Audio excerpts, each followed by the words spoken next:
Le métier de professeur, tout le monde le connaît. Notre propre parcours d'enfant, puis celui de nos enfants, sont jalonnés de profs, tels des repères dans le temps, mais aussi des repères dans l'accès aux multiples savoirs dont ils sont les garants. Le professeur exerce un métier qu'il a choisi, il l'exerce avec rigueur et compétence. Mais avant de se fondre dans l'entité enseignement, les profs sont des femmes et des hommes. Des femmes et des hommes formidables, des bâtisseurs aux multiples facettes. Je suis Christophe Salomé, professeur des écoles depuis une trentaine d'années, et depuis 15 ans, je me promène d'école en école en tant que maître remplaçant. Je découvre régulièrement des personnes qui ont des choses à raconter, des personnes qui font, des personnes qui ne sont pas juste des enseignants, des profs, etc. Dans ce podcast, je leur donne la parole. Qu'est-ce qui leur a donné le désir d'enseigner? Quelles sont leurs valeurs, leurs passions, leurs attentes? Qu'ont-ils envie de partager? Prof, etc. Isabelle Ducos-Philippi est née à la Varennes-Saint-Hilaire dans le Val-de-Marne, dans une famille cosmopolite dont l'activité professionnelle gravitait autour du commerce et des affaires. Même si Isabelle a grandi dans un environnement familial très éloigné du monde des études, ses parents ont toujours placé l'école avant tout. Ses grands-parents ont également joué un rôle primordial en l'abreuvant de livres. C'est ce contexte qui fait prendre conscience à Isabelle que la lecture, l'imaginaire et les histoires seront au cœur de sa vie professionnelle et personnelle. Enfant, nourrie de ces innombrables lectures, 2 aviateurs emblématiques vont la fasciner et même l'influencer. Il s'agit de Jean Mermoz et d'Antoine de Saint-Exupéry. C'est en 1986 qu'elle obtient son CAPES de lettres classiques, puis l'agrégation un peu plus tard. Son premier poste a sans doute été déterminant puisqu'il s'agissait d'une CPPN ou classe pré-professionnelle de niveau. Elle rencontre son mari en classe prépa au lycée Berthelot à Saint-Maur et lorsqu'il devient journaliste dans un grand quotidien national, ils n'ont d'autre choix que de s'installer définitivement en région parisienne. Aujourd'hui, Isabelle vit à Sucy-en-Brie et travaille en Seine-et-Marne dans le cadre d'un service partagé entre collège et chargé de mission à la DSDEN. Elle résume très joliment son parcours professionnel en un monde de possibles, de rencontres et d'opportunités qu'elle aura l'occasion de détailler au cours de notre entretien. Vous la connaissez sans doute mieux sous le nom d'Isaphil Prof ASH sur Twitter. Isabelle Ducos-Philippi, bonjour. Bonjour Christophe. Ma première question est très simple et je la pose désormais à tous mes invités. Est-ce que vous préférez qu'on se tutoie ou qu'on se vouvoie ? Le tutoiement me va très bien. C'est un usage dans l'éducation nationale. J'avoue que j'ai eu du mal à m'y habituer. Ce tutoiement familier. J'étais toujours un petit peu à la marge de ce monde où on se tutoyait, mais au bout de plusieurs décennies, je m'y suis faite. Donc le tutoiement me va très bien. Parfait. Eh bien, Isabelle, quel regard portes-tu sur ton enfance ? J'ai eu la chance d'avoir une enfance extrêmement heureuse. Mes parents s'entendaient très bien. Mais il donnait à l'école une valeur centrale qui me convenait puisque j'y réussissais et mes parents m'ont donné également la liberté de faire tout ce que j'avais toujours voulu faire, tout ce que j'ai eu envie de faire.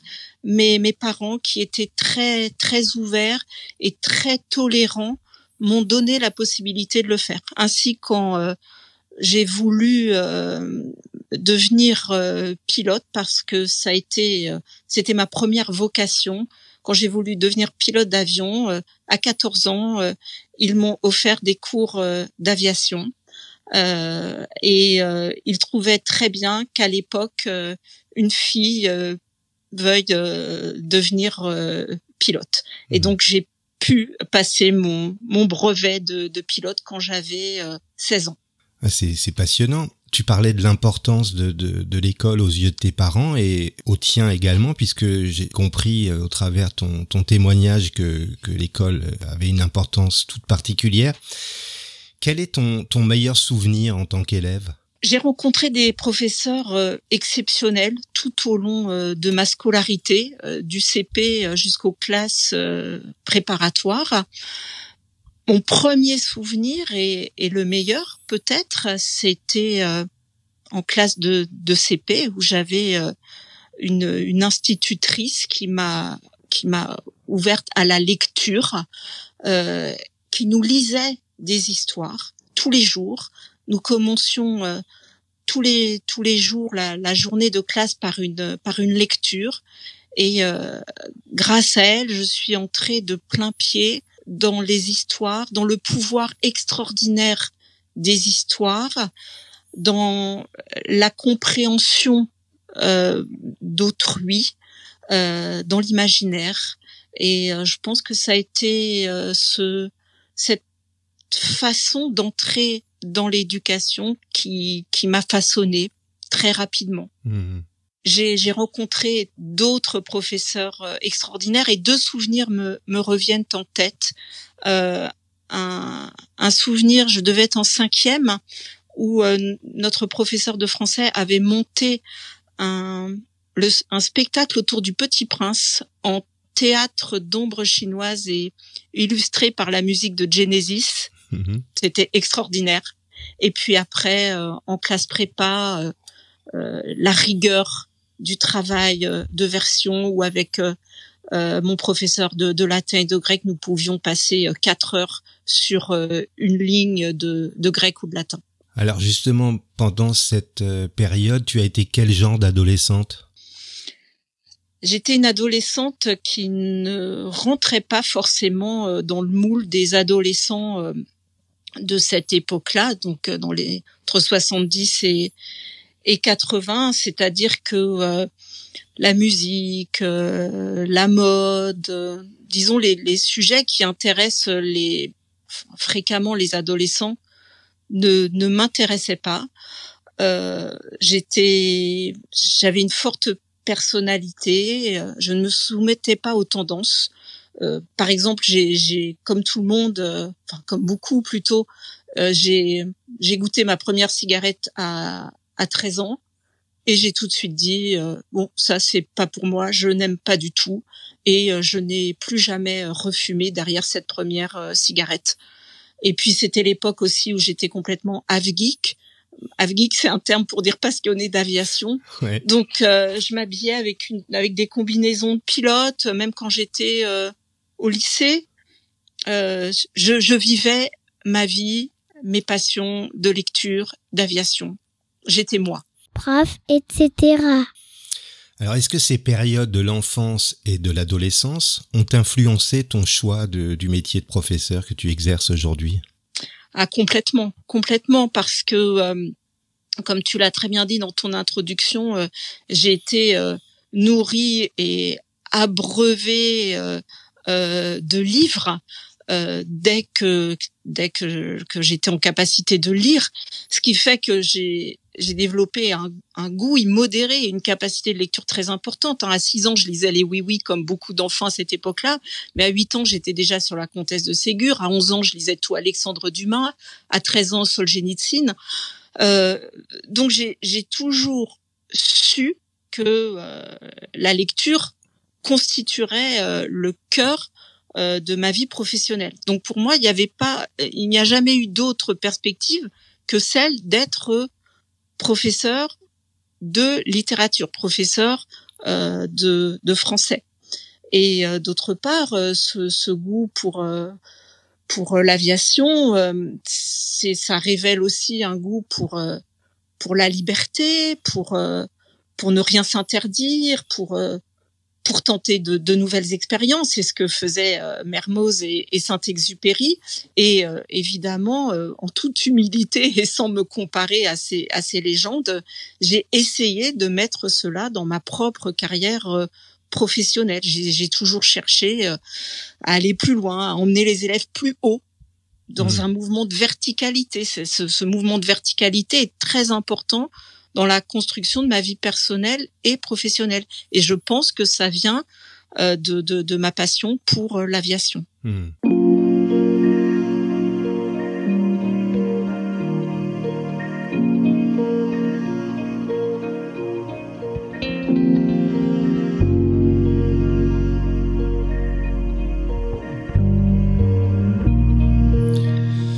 C'est sur Twitter que j'ai eu le plaisir de faire ta connaissance. Qu'est-ce qui t'a poussé vers ce réseau social précisément ? Là, je vais peut-être te surprendre un petit peu, c'est ma paresse. Twitter, c'est un réseau de microblogging, donc ça va très très très vite pour lire un tweet.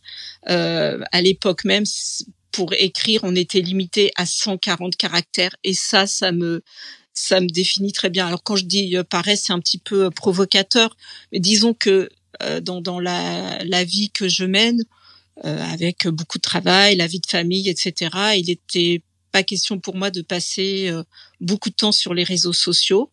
Donc Facebook avec les posts avec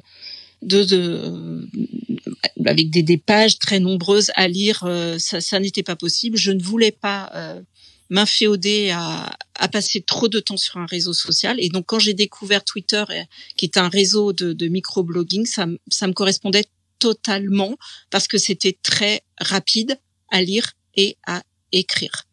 Donc ça, c'est la première raison. Après, j'ai commencé sur Twitter il y a une dizaine d'années. Comme beaucoup d'entre nous, je lisais des tweets, je retweetais. Évidemment,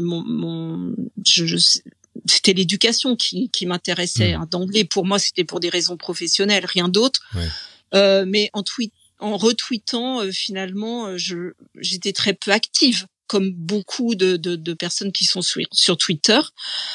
Et en lisant les tweets, je m'apercevais que les enseignants étaient perçus à travers le prisme d'opinion politique, de vision syndicale, de représentation, de clichés. Il y avait beaucoup d'animosité, de rancœur, d'incompréhension, de négativité. Et moi, c'était pas du tout ce que je venais chercher sur ce réseau.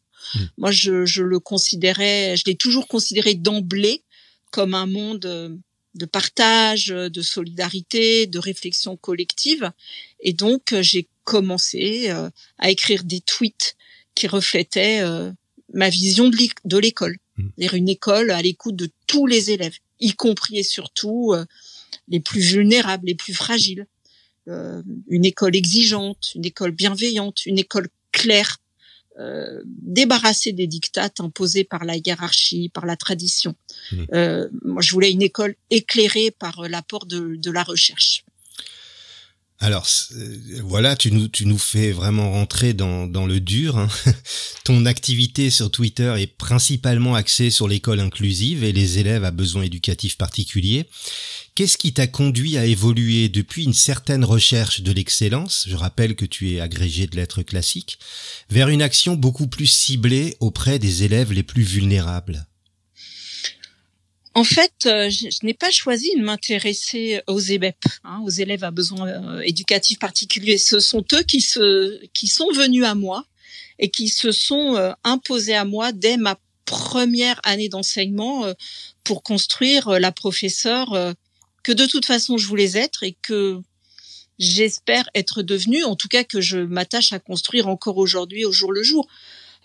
Ma première année d'enseignement a été très bizarre parce que au lieu d'être nommée sur un poste de lettres classiques, j'ai été nommée dans un collège avec un service moitié en histoire géo, pourquoi je ne le sais pas, et moitié sur une classe de CPPN.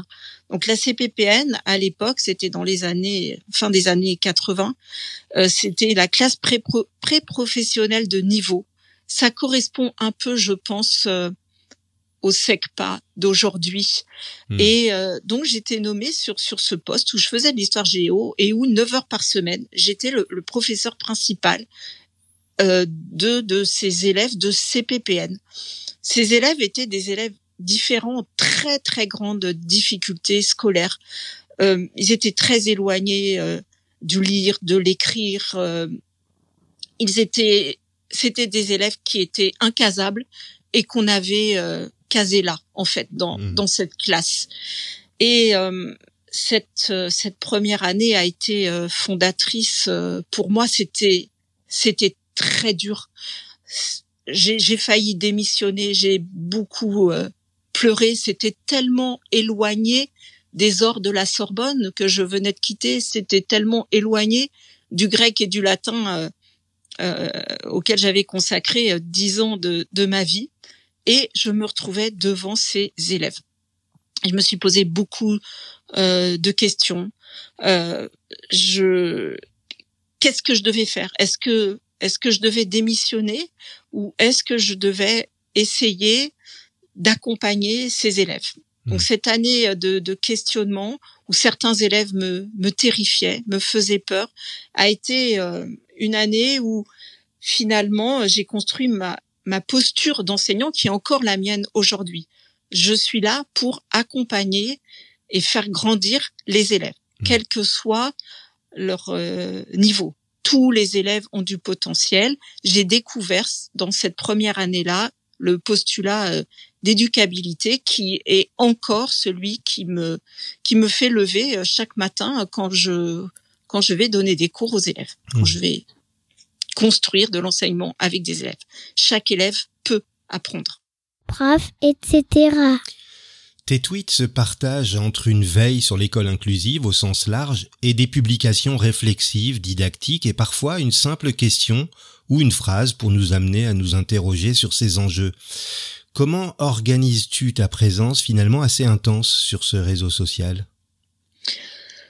D'abord, je me suis rendu compte que cet intérêt que j'avais pour l'école inclusive était partagé par une communauté qui s'agrandissait de jour en jour, puisque nous sommes maintenant plus de 20 000 sur ce compte Twitter.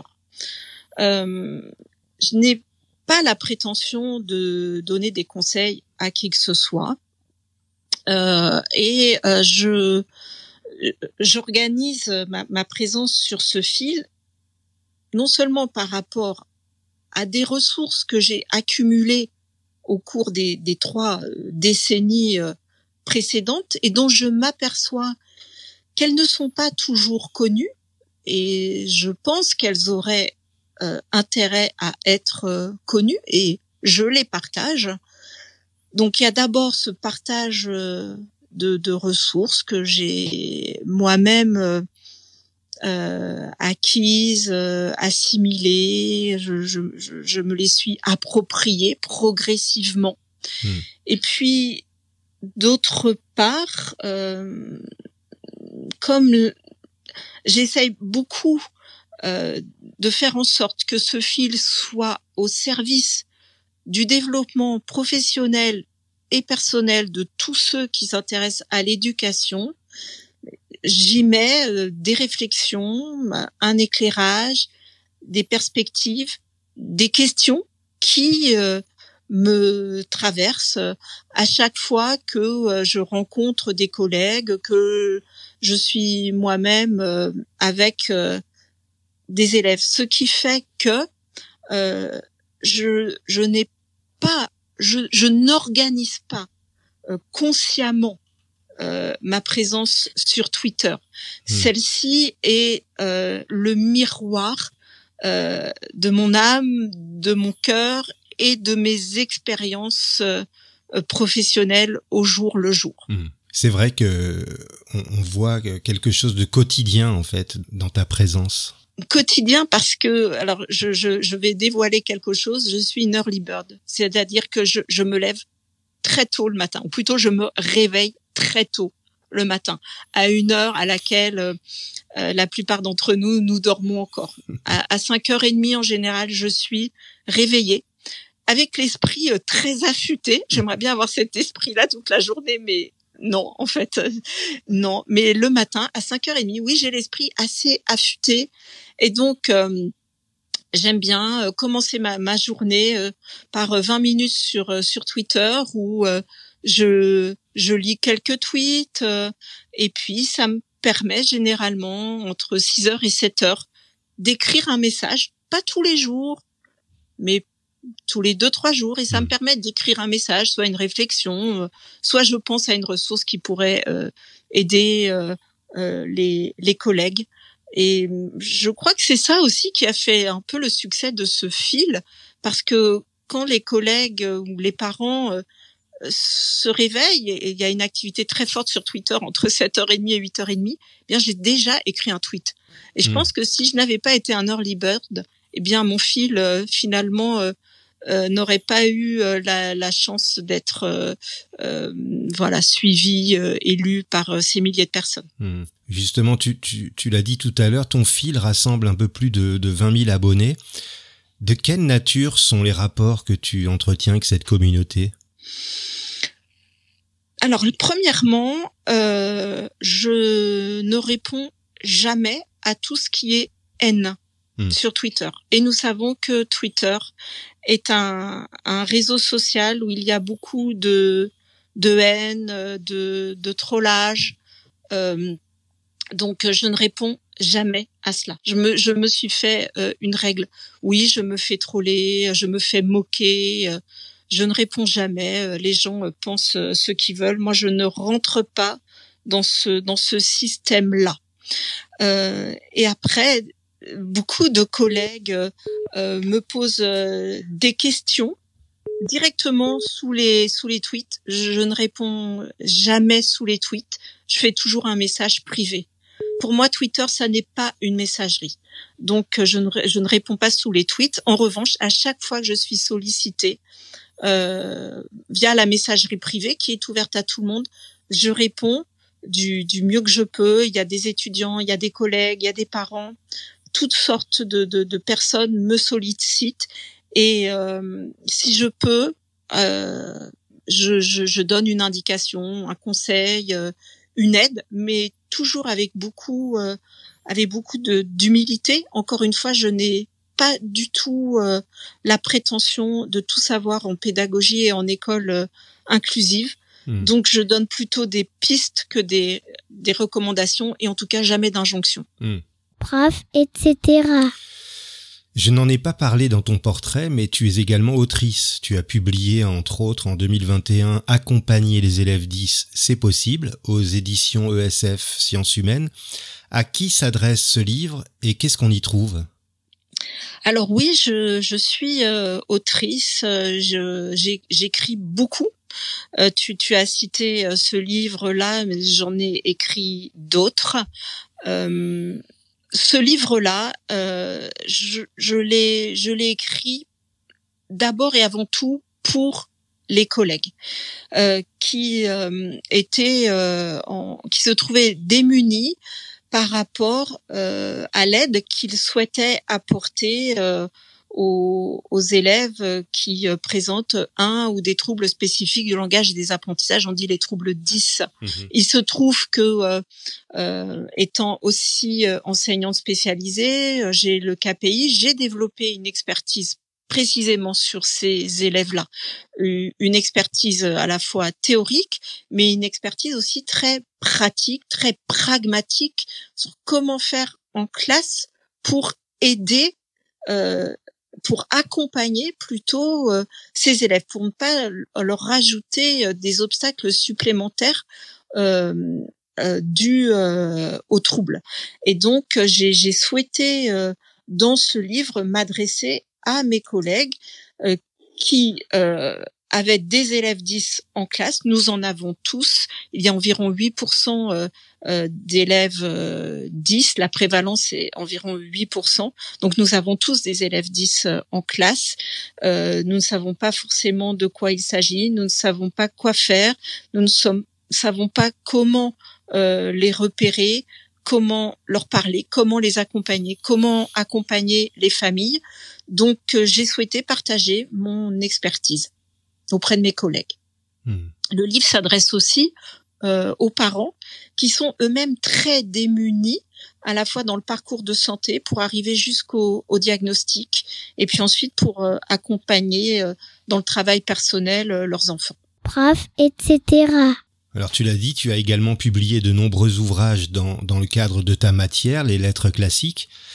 Mais tu as également participé à l'élaboration d'un cahier de SVT en cycle 4. Quelle a été ta contribution à ce projet ?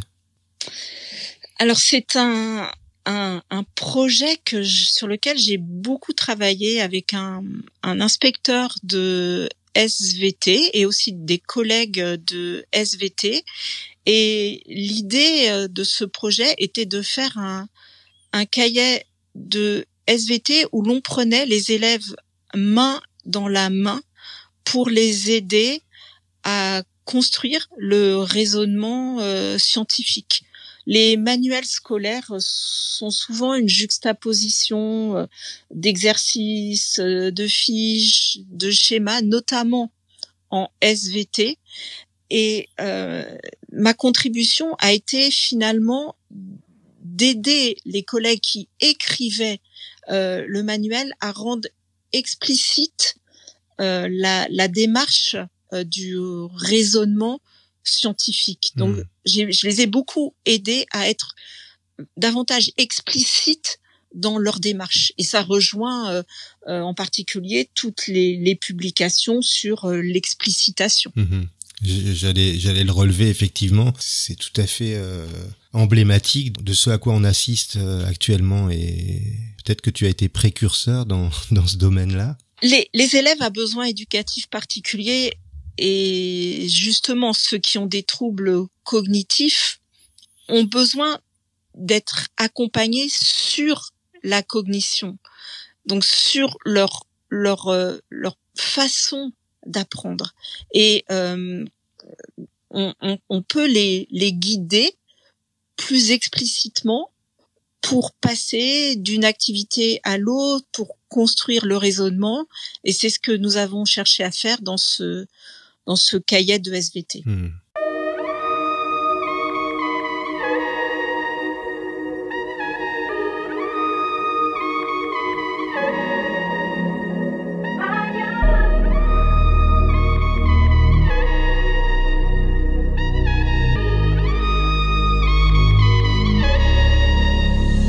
Quand est-ce que tu as ri aux larmes pour la dernière fois, Isabelle, et pour quelle raison ? Alors, la dernière fois que j'ai ri aux larmes, ça n'a rien à voir avec l'éducation et en même temps, ça a tout à voir avec les élèves dyspraxiques. Je suis quelqu'un de très cérébral. Dès qu'il faut tenir quelque chose dans la main et faire quelque chose de ses mains, c'est assez compliqué pour moi. Et je me suis lancée, pas plus tard qu'il y a quelques mois, dans le montage d'une table de ping-pong. Et cette table de ping-pong, je l'ai montée à l'envers. C'est-à-dire que le plateau était à l'envers. Évidemment, je ne m'en suis pas rendu compte parce que voilà, tenir des outils, réfléchir, le dessus, le dessous, le côté, la gauche, la droite. Pour moi, c'est très compliqué. Comme les élèves dyspraxiques, peut-être que j'ai un peu de dyspraxie aussi, d'ailleurs, sans le savoir. Et quand j'ai vu le résultat de cette table de ping-pong qui était montée à l'envers, oui, j'ai beaucoup ri.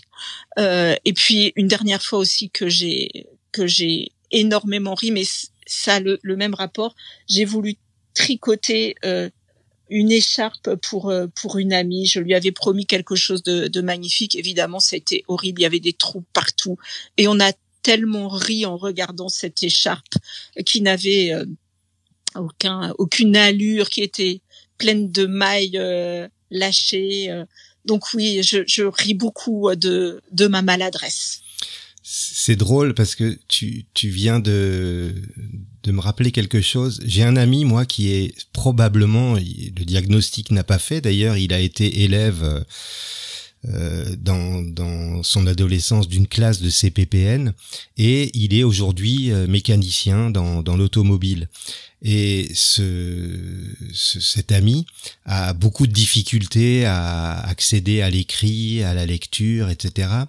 Mais en revanche, il est capable d'entièrement démonter un moteur jusqu'au dernier petit boulon, à tout renverser dans une boîte pour simplement être sûr de conserver tous les éléments de ce moteur, et sans aucune note, sans aucun schéma, il va être capable, parfois 3 semaines plus tard, de remonter ce moteur. Et moi, c'est quelque chose qui me fascine, parce que je me dis, mais comment est-ce qu'il n'a pas pu apprendre à lire et à écrire avec cette compétence qu'il a de mémorisation, de visualisation dans l'espace? Et c'est quelque chose vraiment qui me surprend. Peut-être que tu as des pistes d'explication à me donner sur ce mystère.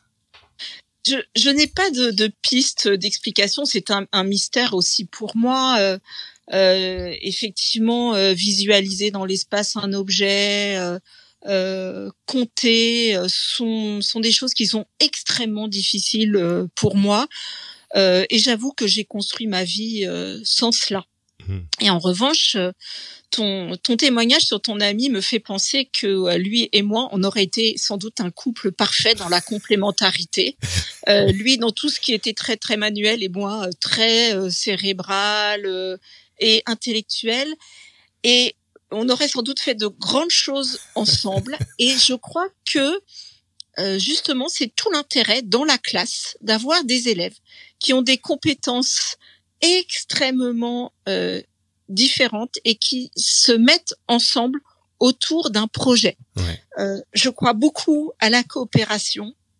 Je crois beaucoup au travail collaboratif où chacun apporte ses compétences pour arriver au chef-d'œuvre espéré, attendu, voulu. En cela, je crois que la classe est nécessairement collective ou n'est pas. Prof, etc. Est-ce que tu peux me citer un moment préféré de ta journée, qu'il soit professionnel ou plus personnel? Le moment préféré de la journée, c'est dès que je me réveille le matin. Je pense à une phrase de Marc Aurèle. Tous les matins, je pense à cette phrase qui est, j'essaye de retrouver la citation parfaite. Rappelle-toi ce privilège que tu as de respirer et de rire chaque matin en te levant. C'est pas tout à fait la citation, mais c'est l'idée. Chaque moment où nous vivons pleinement dans l'intégrité du corps et de l'esprit est un moment privilégié. Donc j'essaye d'avoir cette idée en tête à chaque moment de la journée, quand j'ai, comme tout le monde, un coup de mou, une pensée déprimante, un souci.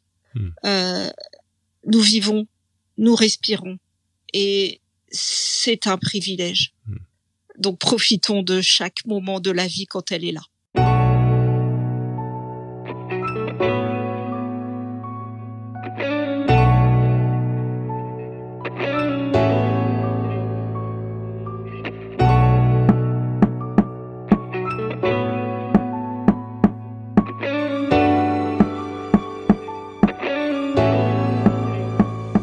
Quelle valeur a aujourd'hui le plus de sens pour toi, Isabelle? La valeur, celle que j'ai toujours eue, c'est celle de mettre de l'humain au cœur de tout. J'ai vraiment tenté de façonner ma vie entière autour de cette valeur de l'humanisme, mettre de l'humain pour tenter de perfectionner le monde autour de soi dans un rayon très très modeste, bien sûr, mais vraiment tenter d'éclairer et de rayonner autour de soi avec et pour les autres. Prof, etc. Quelle compétence ou capacité qui te rend bien des services dans ta vie te rend un peu fier? La compétence d'écrire. La Ouais. compétence d'écrire. De très nombreuses personnes sont bloquées avec l'écriture, ne parviennent pas à écrire. Écrire 3 lignes est un enfer. On ne les comprend pas. Moi, j'ai eu dans la part de vie qui m'a été accordée dans ce que les Grecs appelaient la moira, dans cette destinée qui m'a été accordée, j'ai eu la chance d'avoir depuis toujours cette capacité d'écrire qui me procure d'abord de très grande joie parce que j'écris pour moi-même, j'écris avec autrui, et cette capacité d'écrire m'a permis aussi d'aller vers des études passionnantes et de faire de ma passion mon métier, ma profession. Donc quand on a la chance d'avoir cette harmonie parfaite entre la passion et la profession, eh bien on est une personne qui est comblée. Et aujourd'hui, je suis comblée. Prof, etc. Si tu pouvais te mettre dans la peau de quelqu'un d'autre, vivant ou mort, pour une journée seulement, tu choisirais qui? Ah, je choisirais d'être une star de la chanson. J'adorerais émouvoir par mes compositions, par ma voix. J'adorerais émouvoir des millions de personnes. Être Freddie Mercury serait vraiment le comble du bonheur. Tu viens d'évoquer Freddie Mercury, ça me propulse vers ma prochaine question. Comment définis-tu le succès? Le succès, c'est une notion difficile à définir. C'est le caractère favorable de ce qui arrive. Est-ce que moi est-ce que j'ai réussi? Est-ce que je suis dans le succès? Oui, sur mon fil Twitter, sans doute, peut-être, cette communauté qui s'élargit au fur et à mesure montre que finalement cette publication était attendue. Je crois que le succès, c'est être heureux et en harmonie avec ce que l'on fait. Donc j'ai un résultat heureux dans ma vie personnelle, dans ma vie de famille, et puis un résultat heureux aussi dans mon travail au jour le jour avec les élèves. Je m'y sens bien, je me sens en harmonie avec ce que je fais, et puis j'ai aussi ce résultat heureux et sur lequel je ne comptais pas du tout, auquel je ne m'attendais pas sur Twitter. Parfois on me dit oui, tu es une influenceuse. Donc je suis en harmonie avec ce fil parce que j'y mets tout ce que je souhaite partager en éclairage, en perspective, en ressources avec mes collègues. Donc le succès, c'est d'être heureux dans ce que l'on fait. Donc aujourd'hui, je suis heureuse dans ce que je fais. En tout cas, je suis en harmonie avec ce que je fais et ce que je suis. Eh bien, tu vois, le temps passe très très vite à échanger comme ça avec toi. Mais j'ai une dernière question à te poser. Qu'est-ce que tu te souhaites pour les 2 prochaines années? Je ne me souhaite rien d'autre que de garder l'intégrité de mon corps et de mon esprit. C'est déjà énorme. Et oui, ça l'est. Beaucoup de camarades, d'amis, de collègues, de familles sont dans la maladie, la souffrance, la dépression. Donc ce que je me souhaite et ce que je souhaite à tous, c'est d'avoir une santé de cœur, d'âme, de corps et d'esprit. Merci Isabelle, merci infiniment d'avoir accepté mon invitation. Merci à toi Christophe pour ce moment très agréable et à très bientôt. Je mettrai les références de ton compte Twitter en description de cet épisode ainsi qu'un lien vers ta bibliographie. Si vous avez apprécié cet épisode de Prof, etc., n'hésitez pas à vous abonner sur votre plateforme de diffusion préférée. Si vous avez envie de m'aider, vous pouvez m'offrir des étoiles, 5 de préférence, sur l'application Podcast depuis un iPhone ou un iPad, ou sur iTunes depuis un ordinateur. Vous pouvez également y laisser un commentaire et si vous aussi avez envie de partager votre côté etc. avec les auditeurs, écrivez-moi sur Twitter ou sur la page Facebook de Prof, etc. À très bientôt.